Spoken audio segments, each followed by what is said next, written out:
Good morning, and welcome to Redeemer Lutheran Church. I'm Pastor Gary Lodeholt. When Moses first went to Pharaoh to ask that he let the Hebrew slaves go, one of the demonstrations to help convince him was to let them go was that they threw Aaron's rod down on the floor, and it turned into a snake. However, in his royal court, Pharaoh had some magicians, and when they threw their rods down, they turned into snakes too. These magicians were able to replicate the trick. That's when Aaron's snake swallowed and ate up the other snakes. When the third plague came along, when gnats were made out of dust, the magicians could not replicate that one and acknowledged a power greater than theirs was at work. Not long after that, they were banished from Pharaoh's court. The Bible takes a dim view of magicians, telling us over and over not to have anything to do with them. Now, these aren't the magicians like we have today, doing illusions and parlor tricks. No, these were serious magicians who sought connection with a dark, spiritual world far away from God. This week of Halloween, we are looking at times mediums, ghosts, witches, and magicians are mentioned in the Bible. And today we want to consider a magician from the New Testament in the book of Acts, Simon Magus. Before we turn to his story, however, we need to talk about the word that comes from his story, simony.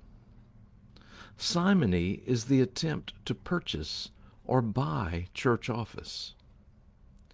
This actually happened a lot in medieval times when priests and bishops had a lot of power and authority. People would offer bribes in order to be appointed to office where they could garner their own riches. This is a big no-no. God brings us to these offices, not bribes. Simon Magus's story is about that. Simon was a magician, and he was confounding people with his tricks. In fact, he had drummed up quite a reputation and a following. But when Philip came to town preaching about Jesus and healing diseases, it was Simon who was confounded.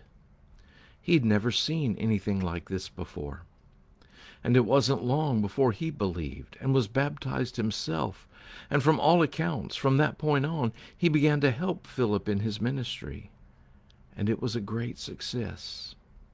In fact, things were going so well that the church in Jerusalem sent Peter and John to take a look. And while they were there, Peter laid his hands on some who had been recently baptized, and the Holy Spirit was poured out on them. When Simon Magus saw that, he wanted it too. Not the Holy Spirit. He wanted the power to give it.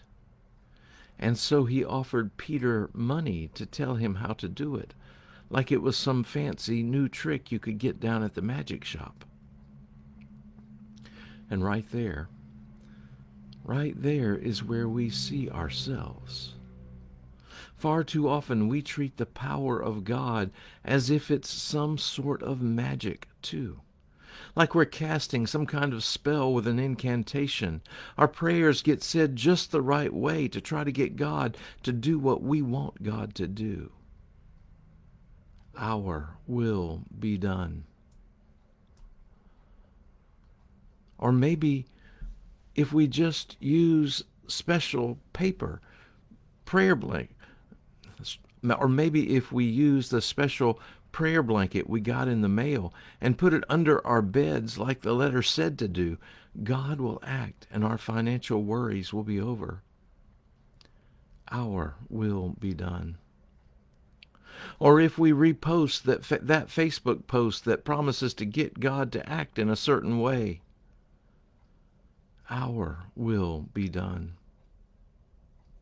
Or maybe if we repeat the words over and over, saying our prayer a certain number of times, like Santa Claus, God will answer with what we want. Our will be done. You see, that's what magic is. It's the attempt to get supernatural forces to do your will.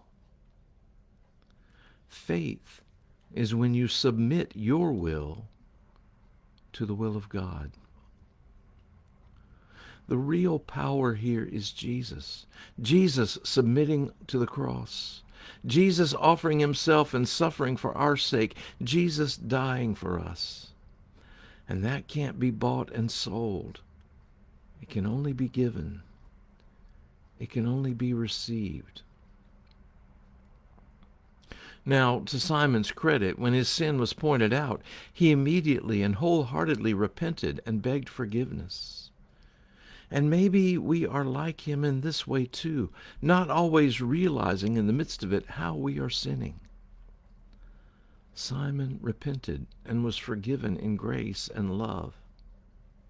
You see, it's not about our position or our power.